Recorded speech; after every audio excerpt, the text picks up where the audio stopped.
लेकर के लगातार भाई ऐसा है कि बिहार भर के यादव नेताओं का कुछ बुद्धि नहीं है कि संजय यादव जी आकर चलाएंगे। जब बाहर का आदमी आकर रिमोट कंट्रोल से पार्टी चलाएगा तो निश्चित तौर पर दिक्कत होगी लोगों को। नीचे जमीन पर गिरा हुआ कलम कागज हो जाए, बच्चे उसको उठाकर सर लगाते हैं और ये आदमी कलम को ऐसे फेंक रहा है। तो इसीलिए हम लोगों ने कहा कि भैया ये कट्टा वाले नेता हैं, ये कलम वाले नेता नहीं हैं। तो अब उन मंत्रियों की, उन नेताओं की जिम्मेवारी है कि अपना सफाई दें, लेकिन अगर वो सफाई नहीं देते हैं तो नीतीश कुमार की जिम्मेवारी है कि उसको सैक करें, क्योंकि यही नीतीश कुमार हैं। जब तेजस्वी यादव पर आरोप लगा था तो नीतीश कुमार ने कहा था भाई आरोप का सफाई दो, नहीं तो हम तुम्हारा गठबंधन छोड़ देंगे।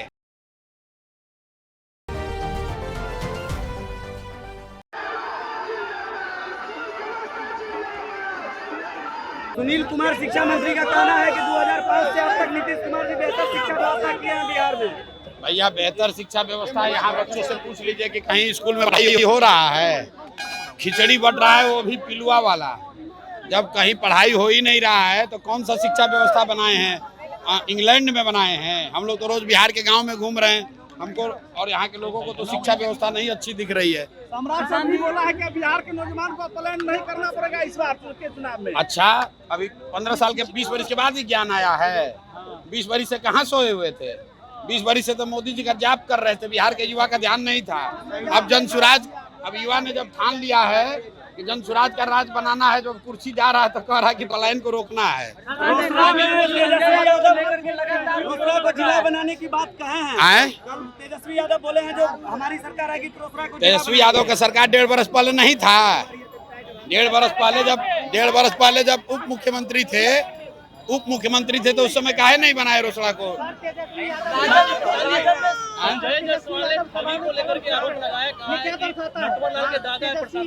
सभा में कलम फेंकते हैं, ये शिक्षा के माध्यम से क्या दिखाते हैं? भाई देखिए, तेजस्वी यादव कलम फेंक रहे हैं, ये उनका संस्कार दिखाता है, उनका कैरेक्टर को दिखाता है, उनके चरित्र को दिखाता है।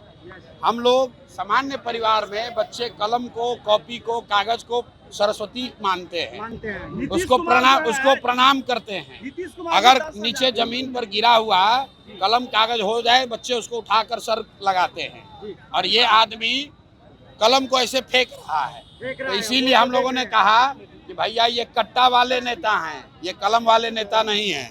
नीरज कुमार बोल रहे हैं कि आपने जितने मंत्रियों पर आरोप लगाया या उसने खुद आके देखिए, मैं आपको पहले भी, मैंने नीतीश जी के साथ काम भी किया है। नीतीश कुमार जी व्यक्तिगत तौर पर बिल्कुल ईमानदार व्यक्ति हैं और चूंकि वो शारीरिक मानसिक तौर पर थक गए हैं तो अगल बगल का जितना मंत्री अफसर है वो लूट रहा है। तो हमने कल उनका दस्तावेज जारी किया है। तो अब उन मंत्रियों की, उन नेताओं की जिम्मेवारी है कि अपना सफाई दें, लेकिन अगर वो सफाई नहीं देते हैं तो नीतीश कुमार की जिम्मेवारी है कि उसको सैक करें, क्योंकि यही नीतीश कुमार हैं। जब तेजस्वी यादव पर आरोप लगा था तो नीतीश कुमार ने कहा था भाई आरोप का सफाई दो, नहीं तो हम तुम्हारा गठबंधन छोड़ देंगे। तो अगर ये बात तेजस्वी यादव पर लागू होता है तो अशोक चौधरी और सम्राट चौधरी को भी सफाई देना चाहिए, मंगल पांडे को भी सफाई देना चाहिए।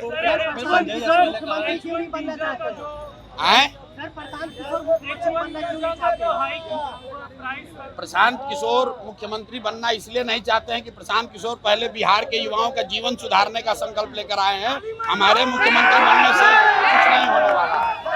बिहार में तो कोई ना कोई मुख्यमंत्री हर समय है, लेकिन बिहार के युवाओं को बिहार से बाहर 10-12 हजार के लिए मजदूरी न करने जाना पड़े, ये जरूरी है। प्रशांत किशोर बने ना बने उससे कोई फर्क नहीं है। संजय यादव को लेकर के राजद में लगातार विरोध करते हैं। संजय यादव को लेकर के लगातार, भाई ऐसा है कि बिहार भर के यादव नेताओं का कुछ बुद्धि नहीं है कि संजय यादव जी आकर चलाएंगे। जब बाहर का आदमी आकर रिमोट कंट्रोल से पार्टी चलाएगा तो निश्चित तौर पर दिक्कत होगी लोगों को। राजद में इतने सीनियर लीडर्स हैं, यादव समाज के इतने सीनियर लीडर्स हैं, लालू जी के ज़माने से उन लोगों ने राजनीति की है, लेकिन आज हरियाणा से आया हुआ कोई व्यक्ति वो बता रहा है कि राजनीति कैसे करना है, तो लोग उसका विरोध करेंगे ही करेंगे। आपके आरोप लगाने के बाद जदयू में अशोक चौधरी का विरोध होने लगा है, लोग बोल रहे हैं कि जवाब दे। देखिए, जदयू जो है, कम से कम आरोप लगाने के बाद जदयू का प्रवक्ता ये कह तो रहे हैं कि अशोक चौधरी जवाब दे। भाजपा का हालत देखिए, ये भाजपाई जो है ये चाल चरित्र चेहरा की बात करते हैं, और भाजपा का जो प्रवक्ता है अभी तक ये नहीं बोले भाजपा के नेता कि भैया कम से कम सफाई तो दो कि बात सही है कि गलत है। अगर हमने गलत कहा है तो हम पर केस करो, हमको जेल में डालो, और अगर सही बोले हैं तो इस्तीफा दो, अपना सार्वजनिक जीवन से संन्यास लो।